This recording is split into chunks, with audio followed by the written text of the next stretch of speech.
ಮಾನ್ವಿಯಲ್ಲಿ ಅತಿ ವೇಗದಿಂದಾಗಿ ಚಾಲಕನ ನಿಯಂತ್ರಣ ತಪ್ಪಿ ಪರಿಣಾಮವಾಗಿ ಲಾರಿ ರಸ್ತೆಯಲ್ಲಿ ಉರುಳು ಬಿದ್ದಿದೆ.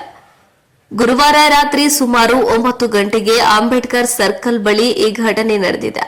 ಬೆಳಗಾವಿಯಿಂದ ಜಾರ್ಖಂಡ್ಗೆ ತೆರಳುತ್ತಿದ್ದ ಜೆರಾಕ್ಸ್ ಪೇಪರ್ ಲೋಡ್ ತುಂಬಿದ್ದ ಲಾರಿಯೊಂದು ಅತಿ ವೇಗದಿಂದ ಚಾಲಕನ ನಿಯಂತ್ರಣ ಕಳೆದುಕೊಂಡಿದೆ. ಪ್ರಾಥಮಿಕ ಮಾಹಿತಿಯ ಪ್ರಕಾರ ವಾಹನವು ಅತಿಯಾದ ವೇಗದಿಂದ ಚಲಿಸುತ್ತಿದ್ದ ಕಾರಣ ಚಾಲಕನ ನಿಯಂತ್ರಣ ತಪ್ಪಿ ರಸ್ತೆಯಲ್ಲೇ ಮುಗುಚಿ ಬಿದ್ದಿದೆ. ಲಾರಿಯಲ್ಲಿದ್ದ ಜೆರಾಕ್ಸ್ ಪೇಪರ್ ಬಂಡಲ್ಗಳು ರಸ್ತೆಯುದ್ದಕ್ಕೂ ಚಲಾಪಿಲಿಯಾಗಿ ಬಿದ್ದಿವೆ. ಅಪಘಾತದಲ್ಲಿ ಲಾರಿ ಚಾಲಕನಿಗೆ ತೀವ್ರ ಪೆಟ್ಟುಗಳಾಗಿದ್ದು ಆತನ ಸ್ಥಿತಿ ಚಿಂತಾಜನಕವಾಗಿದೆ ಎಂದು ತಿಳಿದು ಬಂದಿದೆ. ತಕ್ಷಣವೇ ಸ್ಥಳೀಯ ಯುವಕರು ಗಾಯಗೊಂಡ ಚಾಲಕನನ್ನ ರಕ್ಷಿಸಿ ಹೆಚ್ಚಿನ ಚಿಕಿತ್ಸೆಗಾಗಿ ರಾಯಚೂರು ರಿಮ್ಸ್ ಆಸ್ಪತ್ರೆಗೆ ರವಾನಿಸಲಾಗಿದೆ.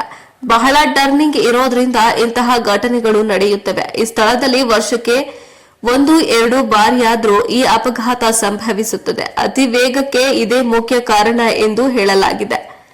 ಸ್ಥಳಕ್ಕೆ ಧಾವಿಸಿದ ಮಾನ್ವಿ ಪೊಲೀಸರು ಪ್ರಕರಣ ದಾಖಲಿಸಿಕೊಂಡು ತನಿಖೆ ನಡೆಸಿದ್ದಾರೆ. ಲಾರಿಯನ್ನ ತೆರವುಗೊಳಿಸಿ ಸುಗಮ ಸಂಚಾರಕ್ಕೆ ಅನುವು ಮಾಡಿಕೊಡಲಾಗಿದೆ. ವರದಿ ಎಂಡಿ ಗೌಸ್ ಪ್ರಜಾಪವರ್ ಮಾನವಿ.